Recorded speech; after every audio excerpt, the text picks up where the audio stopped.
Ladies and gentlemen, counts and maidens alike, I come to you today with my official Dracula review. Now, some would say that The Old Man and the Sea is not a novel, but instead a short story because of its length.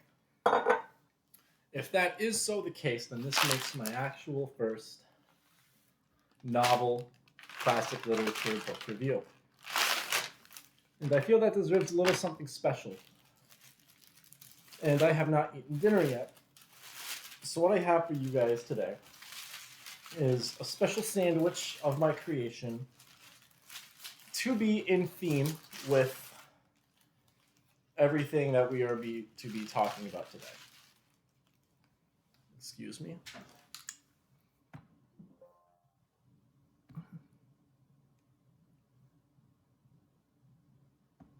For everyone that is in my sandwich group chat and would like to know, this is a roast beef turkey, marinara cheese, tomato, onion, partial meatball, hot pepper sandwich. Put all together, I call it the Transylvania, or the Count Dracula, if you will.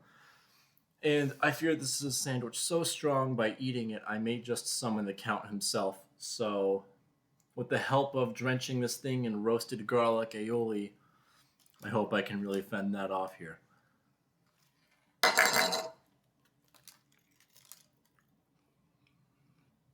It's disgusting.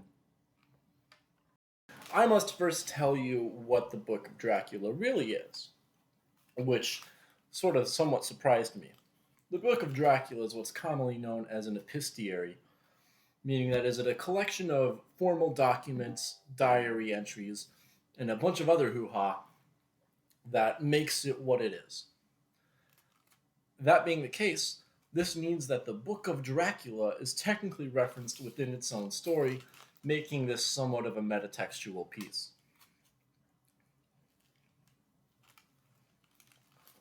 And what that means is it's really cool, but sometimes I think it makes it lack in direct action and direct feeling quite a bit. Because everyone is talking about things after the fact.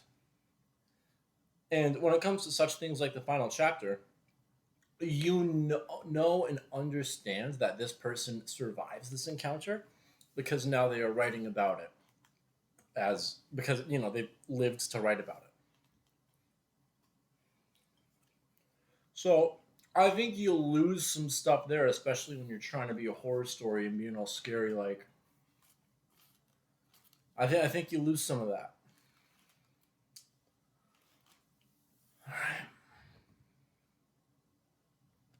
Now, if you will, allow me to summarize some of the solid story events that is the story of Dracula.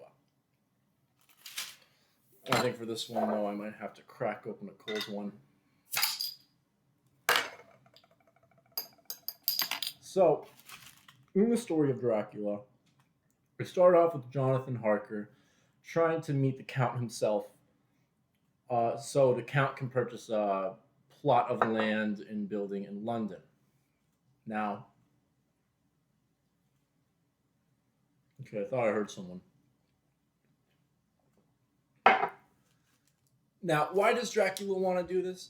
I don't know, but Jonathan Harker, he is all spooked out. He's in the lair Dracula, and he realizes he's a prisoner. And that's like the first 7 chapters. That's a good bit of the story.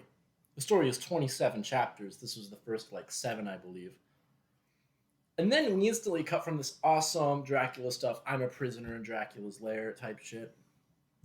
We go from that to what honestly feels like a chick flick in comparison.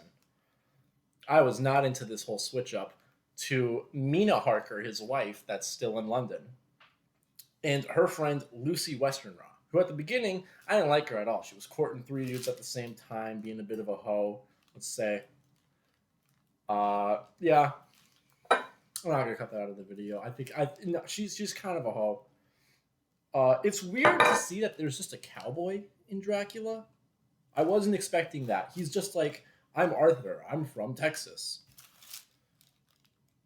No. You can't have a Southern accent and keep your novel scary. That's a rule. That's a rule everyone should know about.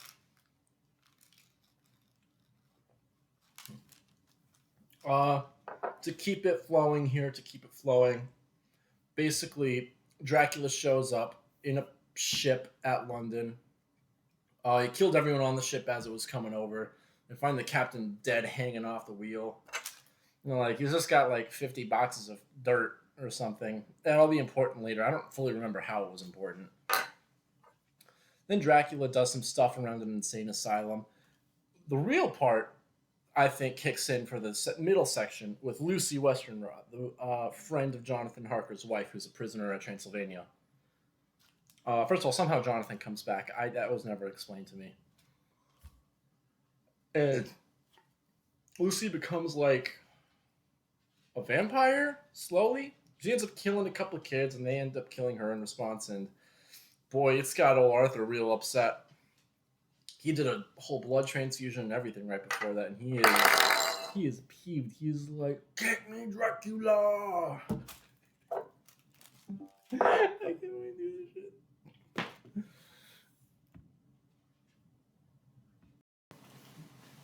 I have to fix my hair. So, anyways, that's that section. Now, once Lucy's dead, then Mina Harker gets infected. And then they're like, okay, now we actually got to kill Dracula so Mina doesn't turn into full vamp mode, to full vampire. And they do that. I really thought Mina was going to get it. You know, sometimes I watch little summaries so when I'm doing the dishes in the back of my fast food job because I'm a literature dropout, you know. I'm making minimum wage. I'm living paycheck to paycheck. But, you know, as I'm doing dishes back there, sometimes listening to the story, sometimes listening to my boss yell at me. I miss a thing or two. So I watch a summary and then it kind of helps me out, just like pick up, okay, I think this is happening now. I really like the character of Renfield. He shows up a bit more in this later part. I don't really know why. I don't really know the importance of that. It seems like they could have done without it. But he was quite funny. Very funny, I thought.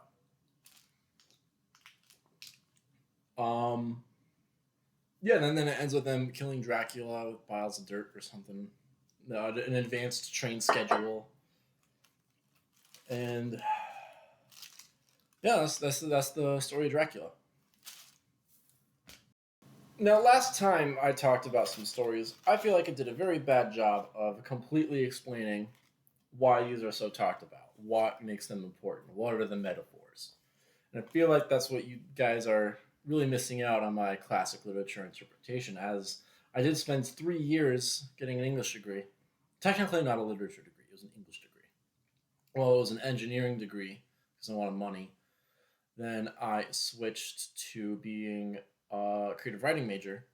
And I realized, well, I want a little more money. So I switched to an English major.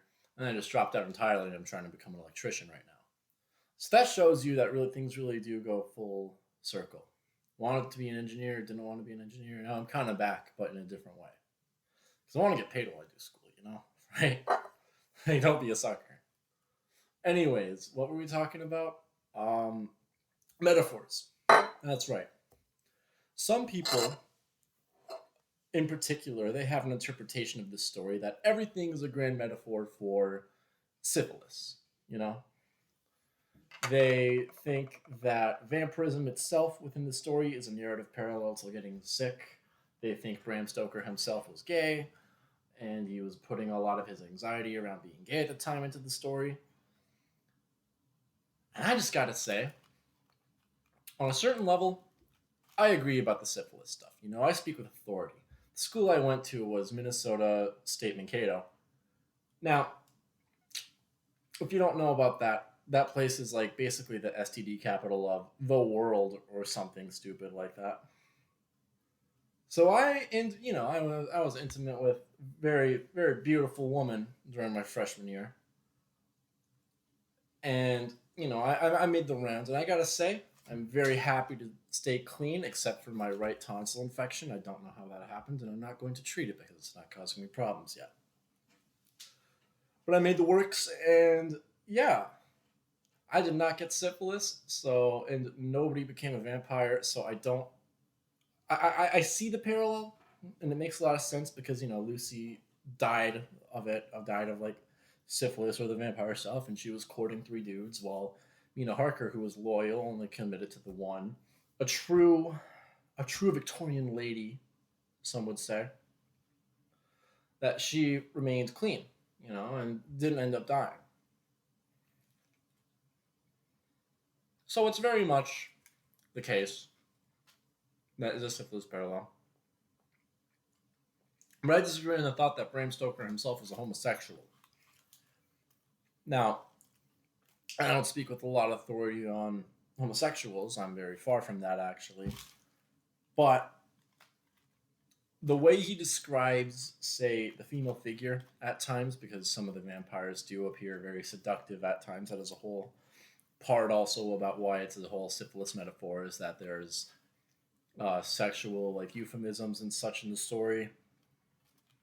But the way he describes the female, it makes me really think he was not gay.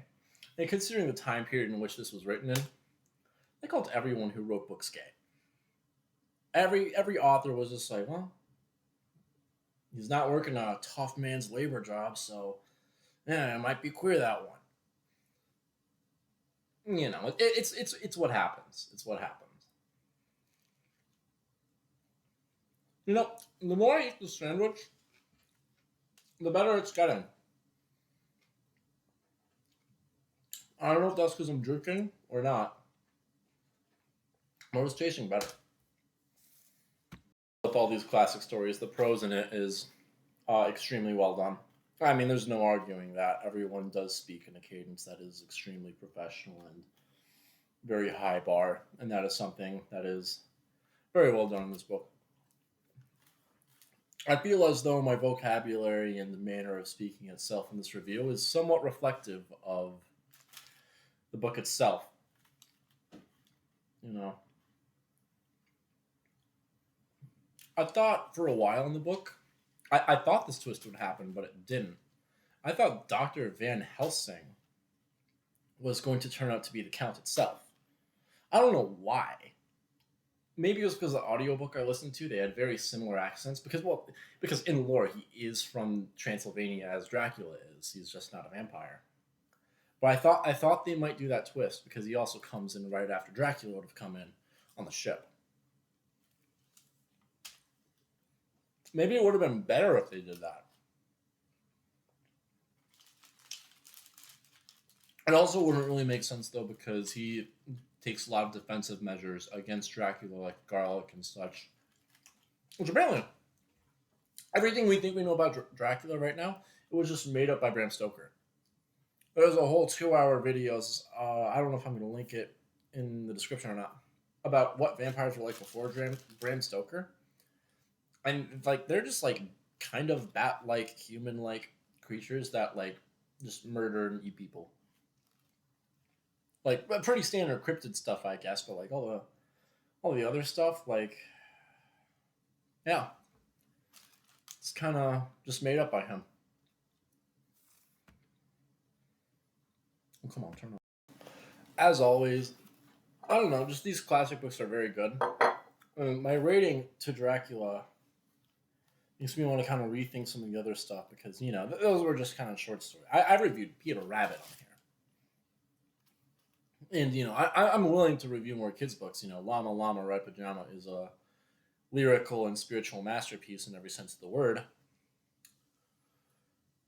But I'm not so sure about my ratings on them. I really enjoyed this one. It's the first one where there was a fair bit of action. It was the first one where there was a fair bit of say mystery. I thought because I knew what Dracula was weak to and what his specific powers were, that this book would become very boring to me. I'd hear something happen, I'd be like, nope, that's him. I would just know everything. And while some things like him not being seen in the mirror, I was definitely just clicked, and I'm like, yep, that's where this is from. There were a lot of other things, specifically regarding I think wolves turning into bats and other mysterious things happening in this piece that I think will keep a lot of new readers on their toes if they were to pick it up. A lot of people that like watch Dracula movies say or something. You wouldn't know. And apparently, I watched a little bit of a video on this. There is not an entirely one-to-one recreation of the Dracula novel in movie or TV form. It does not exist. It is not never one-to-one. I think there was one done by the BBC at this video, because this video was asking the question, which one is the most accurate. This video had decided that the BBC interpretation or adaptation was the most accurate to the original source material. So, if you don't like reading, like me for many years, like I love reading. I do.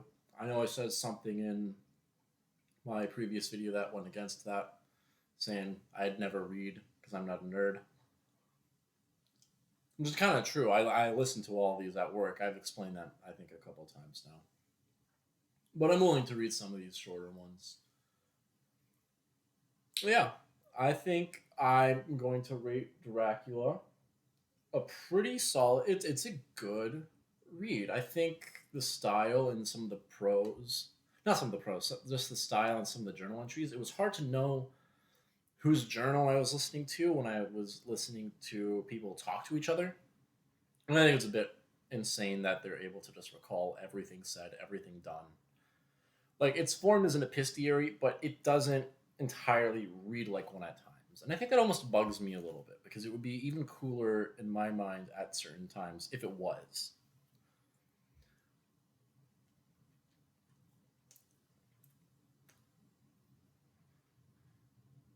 I don't know. I'm just hoping. I'll see you guys later. So yeah.